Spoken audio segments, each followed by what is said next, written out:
Alright, here we are, another Sunday, another walk and talk with myself, and there he's away, old cult leader, Rambo. The aim of this walk is no agenda at all, just come a stroll, Sunday stroll with me and Rambo, and let's see where it takes us, and I can download my thoughts and just the shit that's been happening over the last couple of weeks, to be honest, because I missed last Sunday. I took a little break from uploading, no particular reason, I just didn't feel like uploading last week, so maybe I broke my consistent pattern, but hey ho, that's what happens, innit? Here's Rambo. You alright, son? He's in his element, isn't he? And you know the reason I call him the cult leader is because on Facebook there's been a few people, or NPCs, non-playing characters we'll call them, I've left comments saying what I do is cult-like. And there was also a lady on one of my Malaga retreats last year who came along and she was showing her partner what she was going to do, and he had a little look at my page and he says, that's a fucking cult you're going to join there. So I thought, do you know what, if this is a cult, the cult of self-respect and not putting up with any fucking bullshit, and I'm not the leader of it, he is. Rambo, come on. Here he is, there he's there. He is, he's the leader. You're the leader of the pack, ain't you, son? Oh, Rambo in his element. So aye, that's why I call Rambo the cult leader, especially if you're new here and you've just joined us maybe over the last few weeks or so, or maybe you've just stumbled across me today as well. So what's been happening since I last posted and since me and Rambo's last walk? Well, I got a scare cut. Can you see it? I got a scare cut. I went for a short slick back, but you know, I'm going to be honest with you, I'm not sure what I've done. I miss my long hair already. Did you ever get one of the itches in life where you just act on impulse? You're just like, do you know what, I fancy a wee change. So I thought the wee change would have been get a slick back haircut, Stuart. So maybe you're looking at me and going, there's something different about him. Yes, it's my haircut. So now I've decided that I prefer long hair. So I'm going to grow it back again. So I am. And there you go. How many fucking... I'm going to call it a bad decision, because I'm not really arsed if it's short or long, but I've realised now I do prefer it long. And when I say long, I don't mean long, I just mean like so I can slick it back long and it sits at my neck. But aye, how many times have you made fucking impulsive decisions and regretted over your life? Maybe that was one for me last week. Also, I had my Malaga event at the weekend there, which was absolutely amazing. There was 20 women on it, all coming from all over the world, to be honest. Some America, some in my homeland, Scotland, UK, etc. And the weekends for me are so powerful in terms of myself getting to do my work in real time, and I get loads from it. And I also see all the women who show up get loads from it in terms of connecting with other women who have been through similar life stories, life journeys, and ready to rebuild the next stage of their life, to be honest. And something happened to me on the Friday when I arrived at Malaga Central. I dropped my bag in my hotel, and I've got this nice wee restaurant I go to that does amazing chicken kebabs, man. I mean, fucking tremendous. And I always get one for myself, and I get a second one as well, because one's just not quite enough, and two is just too much. So I get two, and I have 1.5, and then I get Rambo, the other half of this chicken kebab on the skewer. And as I was sitting just munching through my first one, this young lady came up to me. She must have been about, I'm going to say mid-20s, right? And she asked me if I had any spare change when I was sitting outside the restaurant. And I says, no, I don't have any change. I just carry my card. I've never carried fucking cash in how long? So I was like, no. And she's like, food? And I was like, food? I says, aye, food. I says, there's a full chicken kebab there with the salad and the nice cut naan bread. I says, batter into that, take that. And she's like, seriously? I says, aye. I says, seriously? I says, Rambo, I'll starve. I never really says that, but I was looking at Rambo and he was looking at me as if to say, don't you fucking dare give my kebab away. So I gave her it, and then she shouted over her friend.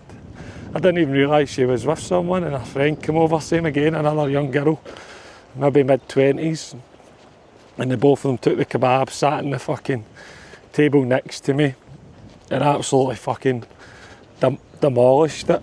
It was gone.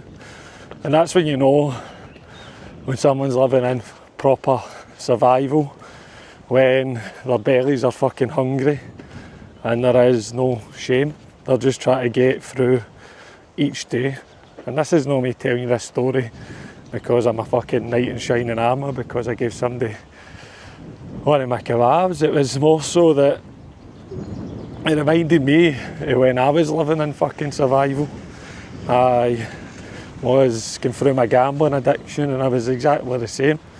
Living each month, hand to mouth, basically trying to feed myself. I called it forced fasting because I would gamble pretty much all my money, and then I would live in fucking poverty for at least 3.5 weeks of the month, just trying to survive and get by.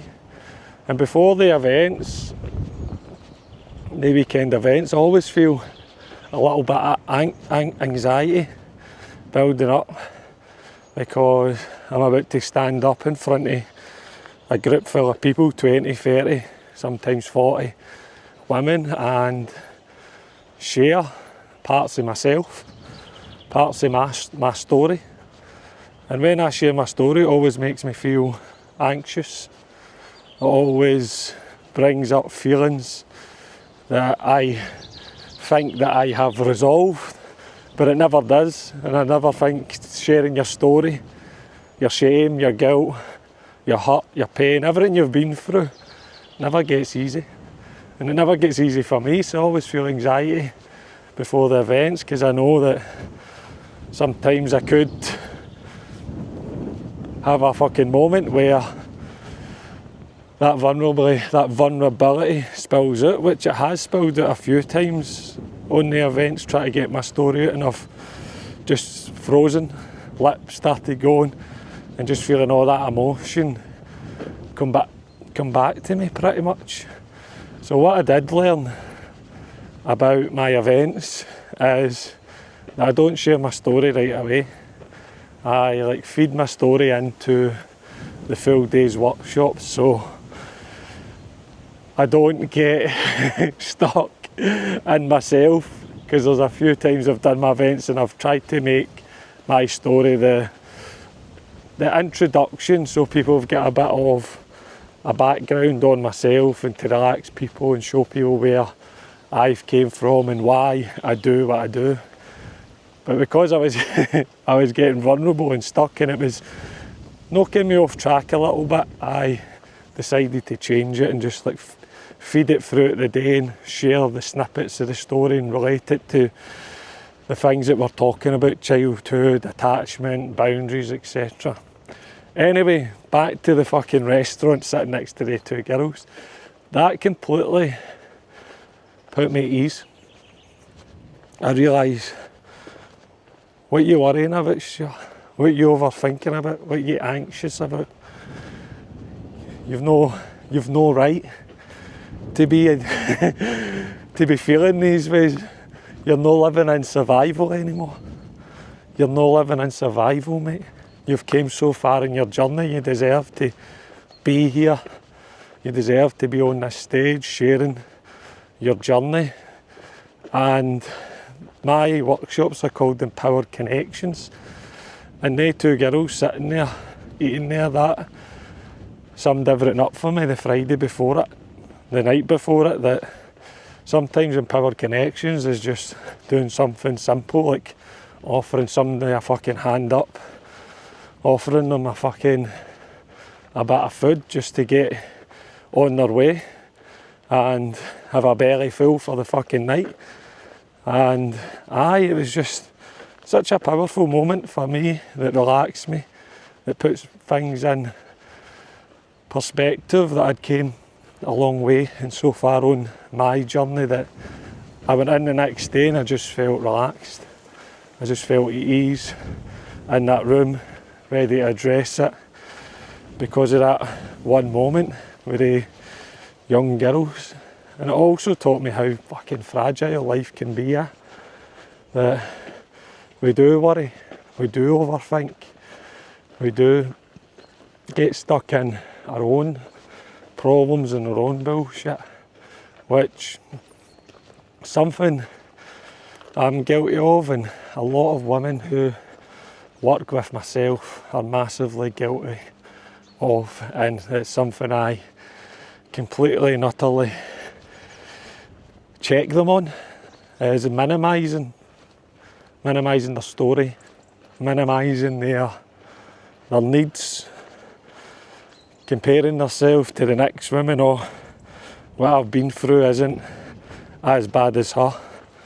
So that, for me, is just a double-edged sword there, innit, when we compare ourselves to what other people have been through, and it's like, oh, I can breathe because my story isn't as bad as her story, or my story isn't as bad as what he's been through. That's irrelevant. It really, really is irrelevant. It's about you understanding that, wait a minute here, my fucking story's shaped me, innit. It doesn't matter if it doesn't seem as fucking traumatic as the person next to me. I still need to address it, and I still need to fucking address it. Anyway, what's Rambo saying to it? So the full point in that was, it just relaxed me. Going into that weekend event, and it was just such an amazing, powerful day with the women sharing their stories, having a chance to have their voice, and finally let go of shit that I've been carrying for years and years, that's stored, right, been stored away. The trauma, the fucking shame, the guilt, all that shit you carry that weighs you down, that stops you from becoming your authentic self. And as I was saying, the more I fucking shared my story over the years, the more it helped me release the trauma, release the shame, the guilt, the things that I'd been through, the things that I'd done wrong as well. Lightening that burden on yourself finally sets you free, it sets the shackles free, and you can start to let who you are come to the surface, the authentic you. And that's what it was like on Saturdays, experiencing that with the women, finally being able to share parts of themselves that they never shared before. Or if they did share the parts of themselves, they get judged, they got the shame finger pointed at them. But being in that safe space, opening up, being vulnerable and sharing was enlightening and powerful. And there was shit tons of breakthroughs, and that's what a breakthrough is, isn't it? A breakthrough is finally being able to lighten the load, to let go of the past that's been holding you back. It's been fucking dragging you down, man. So that was a weekend event in Malaga. Right, I do them once a year. I also do the one that's coming up on the Isle of Arran in Scotland. Exact same weekend. We have a powerful workshop on the Saturday. Then on the Sunday we do a little bit of reconnecting with yourself in nature in terms of just getting out somewhere like this. A nice big walk somewhere in nature, i.e. up the Glen Rosa it's called, and then going for a nice cold water reset, just a nice little swim to reset the system and purge all the fucking nonsense that we've been carrying. So I love my events, I love meeting people. It's just an amazing experience to connect in real life and bring people together and share moments of vulnerability that turn into moments of empowerment, to be honest. So I guess I'm coming off a massive adrenaline high, like a fucking, I don't know, like a fucking drug, innit? You get that massive adrenaline, that buzz, when you get away for a weekend or you're gone on holiday, innit, and then you come back and you get the blues. That's what it feels like for me.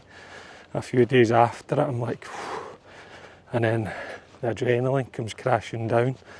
So this week I've just been recovering, doing my self-care, back into gym, back into just eating a proper consistent diet, I'll call it.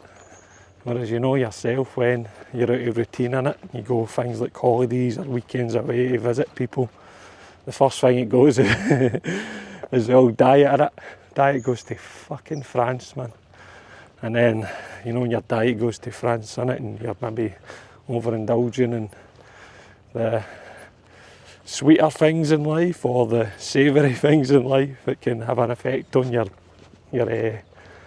energy levels, your fucking mind fog, and then you can come back feeling a wee bit bloated. And so it was just good to get back out of routine this week and start getting the adrenal glands filled back up and ease myself into the week with a cult leader.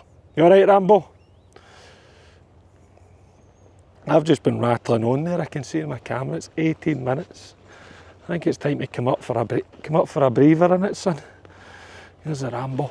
There's the boy. Yeah. Come up for a breather, boy. I got Rambo a scare cut as well on Thursday. Was it Thursday we got you a scare cut, boy? We got Rambo a scare cut on Thursday. So we did. He's looking fresh. You're looking for a woman, aren't you, wee man? Are you? You looking for a woman?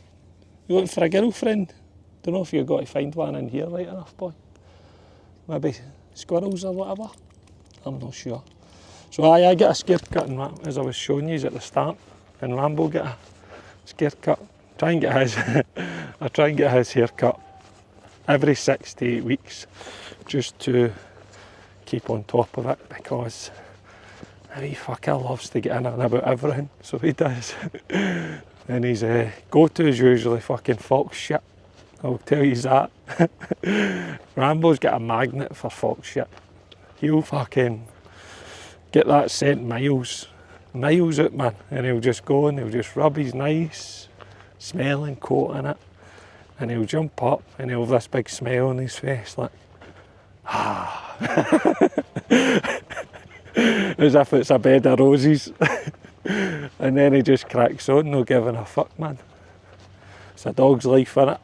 And you just went out and just thrown a big fucking pile of dog shit, and you didn't dog shit, fox shit, and you didn't give a fucking fuck. It's the simple things in life, innit, man? The simple things in life make us the happiest. But old human nature in us, innit? We want to chase the shiny things, which costs us. Yes, which costs us physically, mentally, emotionally, financially as well. So aye, this has been pretty decent today, pretty decent walk. So we are, as I said, I'm in my nice little safe haven where I come, get lost in and just enjoy the peace of it. So thanks very much again for tuning in to myself and the cult leaders' thoughts and downloads over the last couple of weeks. Aye. We'll see you next Sunday then.